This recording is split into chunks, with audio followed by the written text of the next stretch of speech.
right, everyone. Good afternoon, everyone. Welcome to this one-on-one on tealtownusa.com. I'm Eric Hura, and we are in for a treat, folks.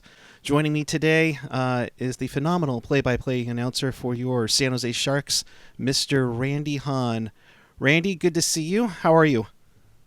I'm good, Eric. Great to see you too. Making the best of this situation, but it's not all bad. As I said, just making the best of it. Yep. And how are you doing? How's it being shelter in place, I guess, without a... Well, it is what it is. We're all stuck in our home spots for the most part. I've been trying to get a little bit of fresh air every day, and I've been helping out my girlfriend who has a cupcake business. So I've been doing a little bit of delivering for her, but at arm's length and being safe about it. So most of the time just spent right at home. I gotta say, I saw your Twitter post last night when you were picking up like Sushi Confidential, and I couldn't help but notice on the bag. And I think I have it on here really quick because I thought it's really great to see that the new hot Frost cupcake delivery driver. I'm glad. I'm glad both of you have a great sense of humor with it and everything, especially going through what we're going through.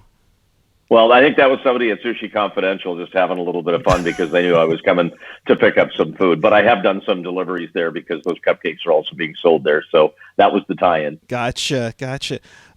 And tell me about it because I've seen it throughout the first few weeks that we've been on a lockdown of sorts. But I love how you've tried to stretch out and reach out to local businesses and support them in a spot where it's unprecedented. Well, to be honest with you, I have only lived in the San Jose area itself for about 5 or 6 years. Prior to that, for the entire other time that I was doing the Sharks, 23 years or so, for the most part, I lived in Pleasanton. So even though I was in San Jose to work, I wasn't in San Jose to go out for dinner and get to know people. And in the last 5 years since I've lived here in the South Bay, I've gotten to know a lot of restaurateurs and they become friends of mine. So basically when I'm doing these restaurant nights and quarantining is the nickname my son gave it. So I think we're going to stick with that. Nice. It's pretty clever by him. So with these quarantining episodes like last night's with Sushi Confidential and some others before that, Forbes Mill and Aldo's and Kyoto Palace and places like that. These are all restaurants that are owned by my friends. So they become my friends. They're almost all either Sharks season ticket holders or they advertise with the Sharks or own suites and whatnot. And these are just friends of mine that I want to help out because these are the same people that when I've needed a donation for a charity event or something like that I'm putting together or that the Sharks are putting together, these are always the people that are first in line to step up and help. And now they need help, so it's our turn to do that. So that's all about it. Some people are reacting online with their own suggestions of what I should do next and which restaurant I should talk about next. For now, I'm just sticking with my friends, my favorite ones, and we'll see if it has to go on for much longer than that. Hopefully not. Oh, goodness. Now, is there a certain... not to put you on the spot, but is there a certain sushi or a certain pasta dish? I thought I saw a cannoli the other day that I wanted to reach through the screen and take a bite on. Well, I mean, all of those places are good because that's number one why I go there. Good food attracts you to the restaurant, right? Even if it's your friend, if his food sucks, I don't know how much you'd go there. So their food is all good. And I do have favorites from each place, like Sushi Confidential. I didn't even actually have it in the video, but they do a dish called salmon bombs, which is my favorite thing there. I never don't get it, although for this particular video I did last night, I chose not to, just because I wanted to show some more of the things that they do there. And Aldo's, I've never had anything that didn't taste good there. Forbes Mill steaks, and it goes on and on. Kyoto Palace has a great beef and lobster, barbecue type style Japanese restaurant, teppanyaki, I think it's called. Anyway, there's just something about all those places where I do have favorites. That's for sure. Gotcha. Yeah, no, and appreciate it immensely. You kind of inspired me to go to like my favorite Mexican place. We've gone like a couple of times, and they've been appreciate the support through this for sure. Well, and if I can add one thing for people who are thinking of doing it, this is not the time to use a gift card that you had in your drawer from one of those restaurants that you now want to go patronize. They need new business now. So save the gift card for later on. Go in there, pay full price. Don't ask to get your frequent visitor card stamped and all that stuff. I mean, people are in a tough spot in these businesses right now, and they need our help. Yeah, and I appreciate it. And like I said, you kind of inspired me to make sure we reach out to some of the restaurants that have given us so much before. Turning to hockey, of course, What's that? Yeah, that thing on the ice with sticks. Next year we're going into the 30th anniversary, which just mind blown that we're getting to that.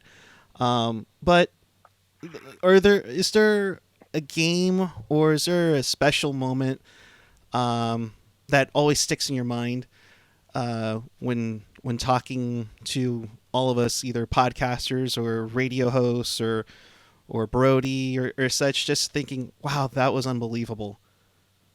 Well, I mean, there's a couple. I mean, there's three major ones that stick out for me, and the first one would be the first Sharks home game at the Cow Palace in 1991.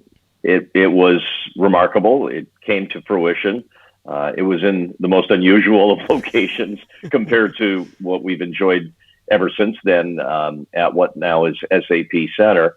But the NHL was back in the Bay Area, and it was a very special first ever game that I was involved in, working on the radio broadcast with Dan Ruzanowski. I'm pretty sure on that first ever home game, I wasn't slated to work any of the television because, as fans from back in that era will remember, the first two seasons of the Sharks, Joe Starkey was the television play-by-play voice. So I was only filling in when he couldn't do all of the games because of his other commitments. So the home opener wasn't one of those, but the team still included me working on radio with Dan Ruzanowski, so that was great. And I had been involved with a group to try and bring the team together in the first place, and to actually be sitting there at the first home game in the Bay Area, that was pretty cool.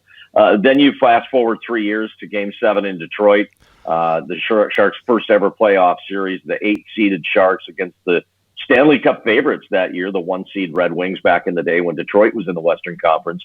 And coming off a Game 6 where the Sharks were absolutely blown out to force a Game 7. And the conventional wisdom, as you can understand, with Game 7 being at Joe Louis Arena in Detroit, was that the fairy tale is finally over and the Sharks are going to be eliminated tonight.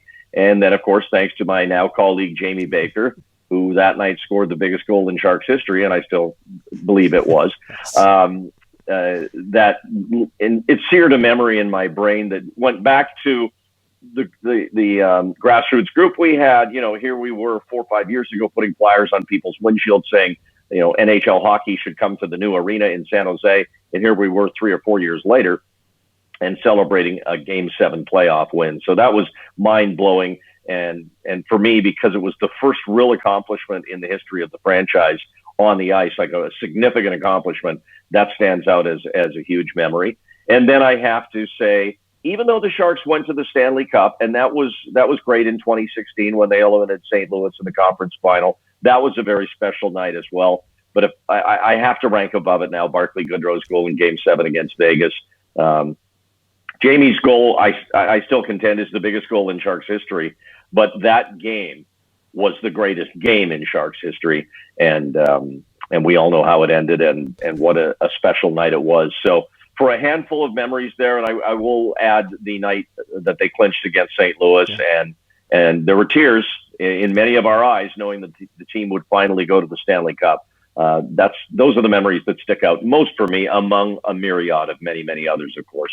Yeah. I remember we did a 3.5 hour after dark, and we actually got one of your sons on, and he was walking back to his car, and he's like, it's just speechless, and brought tears to his eyes and everything. And I was like, that was just a special part. And Game 7, I at the last minute decided to go, and I'll never forget that game.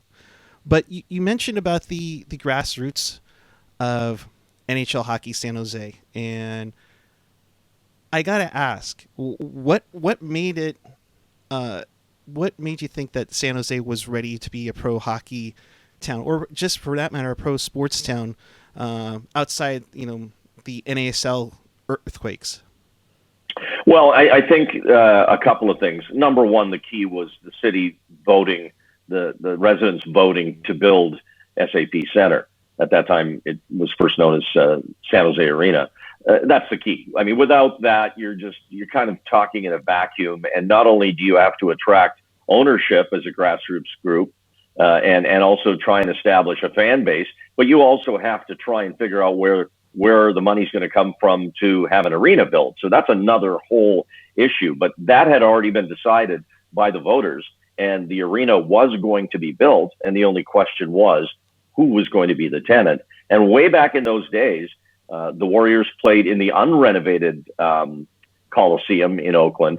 Dan Finan owned them back then. So that's 3 or 4 ownership groups ago in Warriors history. We're talking late 80s.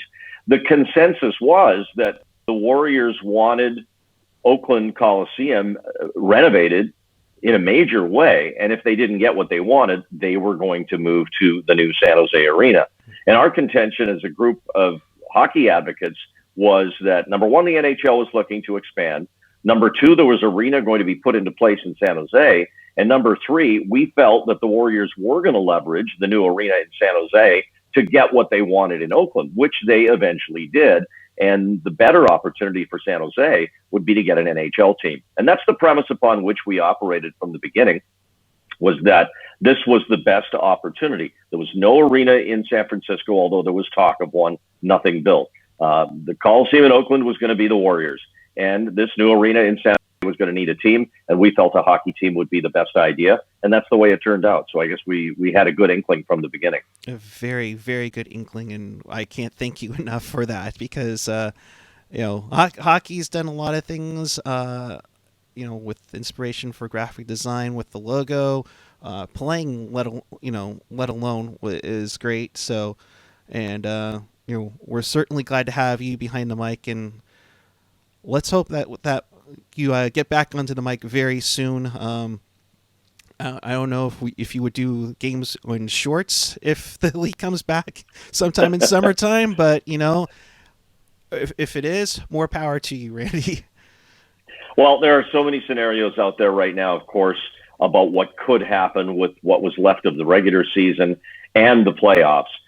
You'd be just shooting in the dark if you were to try and guess what's going to happen. But obviously, the longer we're all locked down and the longer large gatherings are discouraged, if not outlawed, the less likely it is that the regular season will be finished.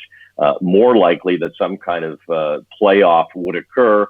But again, that is all just predicated on all of this calming down and us being able to return to what used to be our normal lives and what the new normal might be going forward. So hopefully we have more hockey before the start of next season, but who knows? Yeah.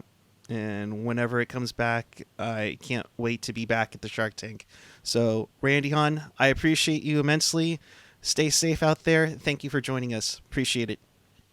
Thanks, Eric. Go Sharks. Go Sharks.